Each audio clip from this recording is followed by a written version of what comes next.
Interessante é perceber as informações que André Luiz nos passa a respeito da questão mediúnica, que ele diz ser fascinante e de indecifrável interesse seu. O instrutor Alexandre, concordando com André Luiz, fez questões de frisar que a importância na questão mediúnica é ter os ascendentes morais. Para compreender dessa forma e controlar melhor as questões mediúnicas, ostensivas, que determinada pessoa apresente. Neste ponto, eu gostaria de fazer uma ressalva muito importante. A instrução de Alexandre para André Luiz. Ascendentes morais, que todos nós precisamos ter. Aqui cabe um parêntese também. Como está referenciado na questão 495 do Livro dos Espíritos, mais especificamente, nas observações apresentadas pelo Espírito São Luís e Santo Agostinho, e na conclusão, especificamente no item 6 da conclusão, aliás, todo o capítulo 9, que é onde está essa questão, do Livro dos Espíritos, que trata da intervenção dos espíritos no mundo corporal, é muito importante estudarmos. Pois fica clara a informação que médium todos nós, seres humanos, somos. Reencarnados ou desencarnados, somos médiums. O que acontece é que todos nós estamos vivendo concomitantemente a vida espiritual e a vida material. Pois quem que dá vida a esse corpo físico é o espírito. Então, o espírito não ficou de lado, não morreu para que a matéria viva.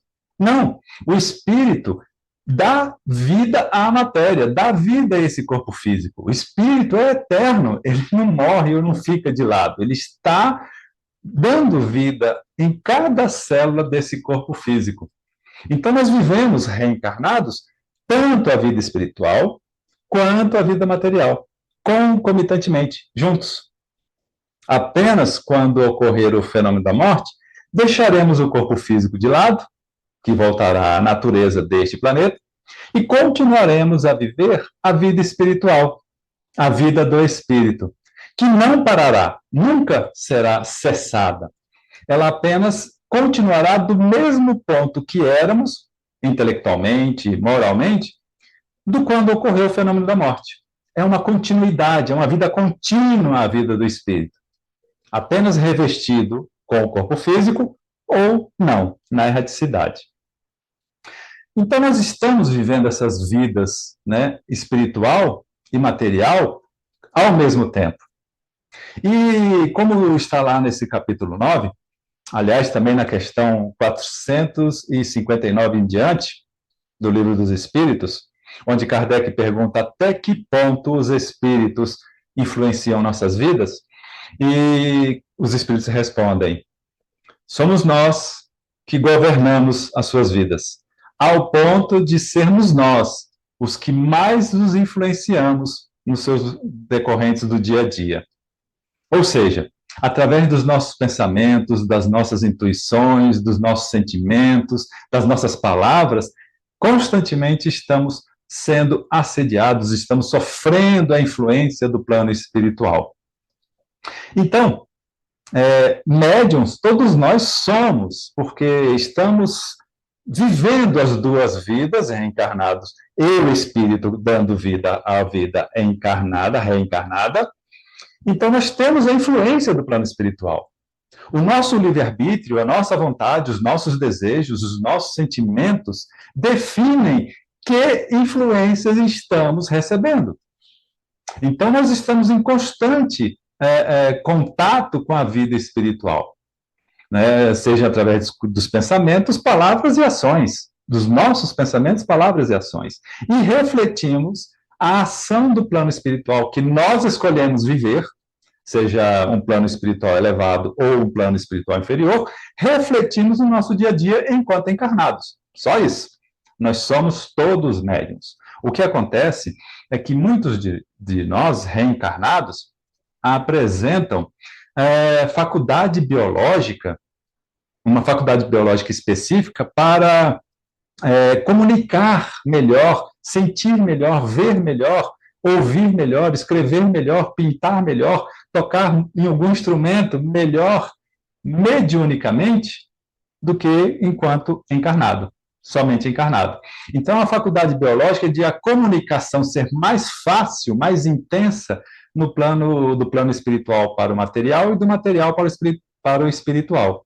A esses médiuns específicos que apresentam essa faculdade biológica, os chamamos de médiuns ostensivos. Então, médiuns todos nós somos, né? E conforme a instrução de Alexandre a André Luiz, naquele capítulo daquela obra, né, o importante para todos nós é termos um ascendente moral. Aí vem a pergunta: todos nós, cada um de nós, fazendo a sua autorreflexão, eu pergunto, temos ascendente moral? Temos moral elevada? Fica a pergunta para a gente refletir. Pois que nenhuma mediunidade será de proveito para a nossa evolução se não tivermos o ascendente espiritual elevado na moral. Neste capítulo, né, esclarece André Luiz sobre os atendimentos espirituais que ocorrem nas casas espíritas.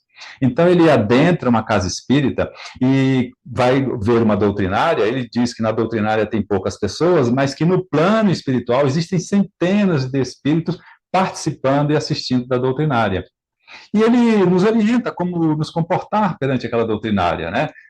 Em silêncio, fazendo uma oração, refletindo sobre as nossas atitudes, prestando atenção na doutrinária, na palestra doutrinária, né? E se tivermos que falar algo, seja algo edificante, construtivo, porque ele diz que no plano espiritual, vendo do plano espiritual, tanto nós quanto os espíritos ali presentes, eles emanam do corpo uma carga energética muito grande, uma luz muito grande, como ele define, raios luminosos, né, de grande intensidade e cor, nas mais variadas intensidades e nas mais variadas cores, né, dependendo do seu estado pessoal, né, do estado pessoal de cada um que ali frequentava. E ele diz que há mais ou menos uma distância de 60 centímetros do corpo, e que essas energias se fundem umas às outras, tanto do plano físico, entre o plano físico, tanto no plano espiritual, quanto do plano espiritual para o físico, físico para o espiritual, e mais ainda, do plano espiritual elevado para todos aqueles ali presentes. Emanando uma corrente fluídica, energética, luminosa, raios luminosos, como ele disse, né, de várias intensidades e cores, atendendo às necessidades evolutivas de cada um, às necessidades curativas de cada um, sejam elas no corpo físico, sejam elas no plano espiritual, ou seja, sejam elas no pensamento, nas emoções, nos sentimentos, na vontade, né? Eles atuam melhorando aquele campo energético, luminoso, para que as pessoas façam sua autorreflexão dentro dos seus livres arbítrios, para a tomada de decisão, qual período, qual percurso de vida, qual energia, qual vibração ele quer passar a ter a partir daquele momento. A escolha de cada um de nós, o livre-arbítrio é nosso, a intensidade da escolha é nossa, e nós estamos livres para escolher cada um desses passos que devemos percorrer. Então, André Luiz diz que como ele diz lá, uma fonte miraculosa emanando do plano espiritual para todos nós. Que lindo, né? Que maravilhoso.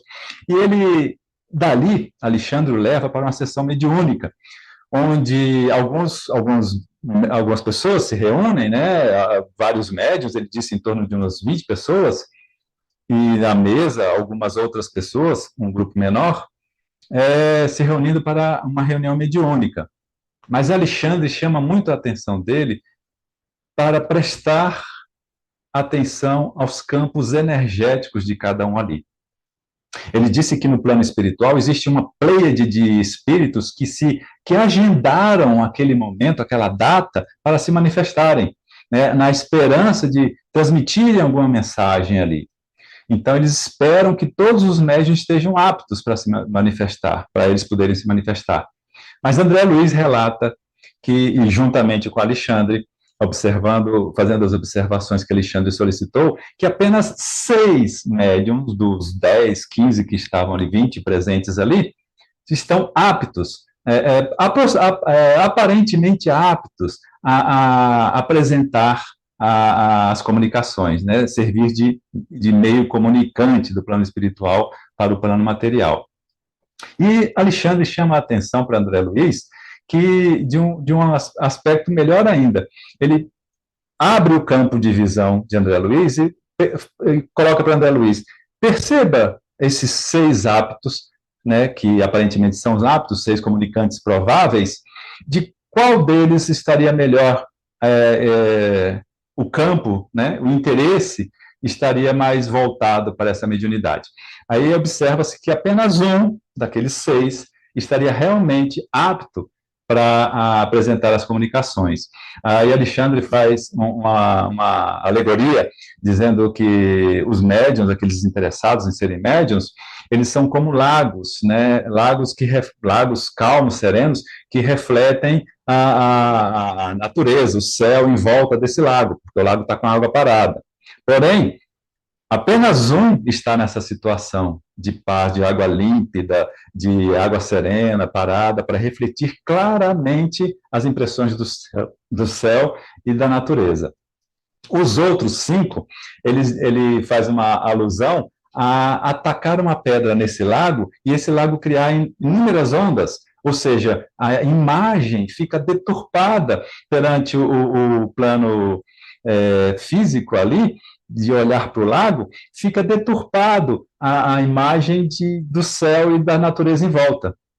Então, aí Alexandre dá uma grande lição para todos nós, né? Ele diz que o importante é que o médium, né, ostensivo, principalmente ostensivo, porque este está resgatando provas e expiações de seus débitos passados, por isso ele é um médium ostensivo, ele tem grande débito passado de vidas pretéritas, que ele veio com essa missão da vida inteira ser médium ostensivo, ou de pequenos fragmentos durante a vida ser médium ostensivo, ou de um fragmento, né, pode ser longo ou curto, durante seu período de vida ser médium ostensivo, porque ele tem grande débito de vidas passadas a ser resgatado.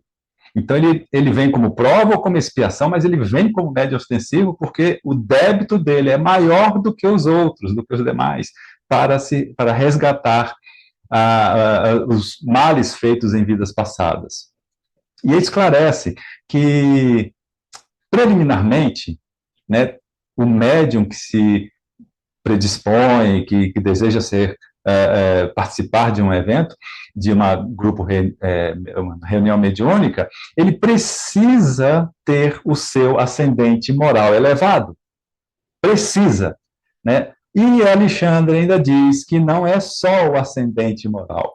Ele precisa renunciar de si próprio com abnegação e humildade para servir e não para ser servido. Então, ele mostra que o médium, todos nós, como médiums, devemos ser assim, mas principalmente os ostensivos, aqueles que participam das mesas dos grupos mediúnicos, precisam ter abnegação e humildade para servir e não ser servido. E ele precisa renunciar de si mesmo. Ele necessita calar para que outros falem, dar de si próprio para que outros recebam. Em suma, ele deve servir de ponte entre os diferentes interesses, onde quer que esteja, na sua vida enquanto social, reencarnada, ou durante a reunião mediúnica. Todos nós deveríamos ser assim, agir assim. Mas é a compreensão consciente do serviço espiritual prestado, dos propósitos edificantes a que ele, né, se propôs servir, né, se colocar à disposição do trabalho da espiritualidade maior, essa consciência é que tem que o impelir para ter os seus ascendentes morais. É interessante perceber que, naturalmente, todos nós somos responsáveis pelos recursos interiores que nós temos, tais como tolerância, humildade, disposição fraterna, paciência, amor cristão. Todos nós precisamos. E aqueles que se predispõem a trabalhar num grupo mediúnico precisam ter mais dessas características. Mais forte, não só durante a reunião, não só durante o dia, mas durante a sua vida. Do momento em que se predispôs a participar de um grupo mediúnico. Ele precisa estar apto a servir, a compreender o sentido de ajudar a manter os estímulos dos espíritos que se manifestam ali. Ele precisa ser o companheiro de paz, de harmonia, para que os espíritos que estão ali possam se manifestar.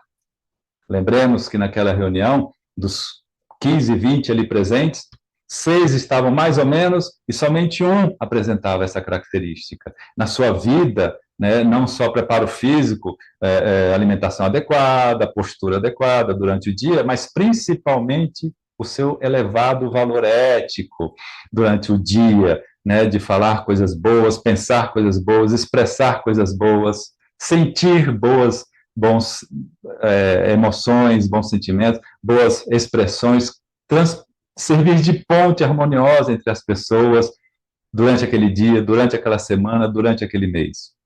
Se ele está reencarnado, ele precisa cuidar tanto do seu espírito quanto do seu corpo físico. Não só durante a reunião, não só durante o dia, não só durante a semana, durante o mês, durante a sua vida, a partir do momento em que ele decidiu ser um companheiro a serviço do plano maior, da espiritualidade maior. E finaliza, então, Alexandre, dando-nos bastante informação da necessária preparação espiritual do médium, tanto ostensivo quanto comum, simples, cada um de nós, como célula, um motor elétrico que necessita combustível para funcionar e servir na vida. Na nossa vida, como médium simples, nas vidas espirituais, no plano ostensivo, na mediunidade ostensiva. Ele diz que somos todos amados ao olhar dos irmãos do alto. Sob o olhar de Jesus, somos todos filhos de Deus eterno. E ele diz que naquela reunião, Alexandre e André Luiz, dizem que naquela reunião somente um espírito conseguiu se manifestar naquele dia, o Calixto, através daquele único irmão médium ostensivo que conseguiu apresentar a sua mediunidade adequada, a sua postura de ascendente moral elevado, muito elevado, para que ele pudesse se comunicar. E Calixto nos dá uma mensagem final dizendo: a paz de Jesus seja convosco. É isso que desejamos para todos nós neste momento de reflexão. Façamos nós a nossa elevação moral constante. Que assim seja.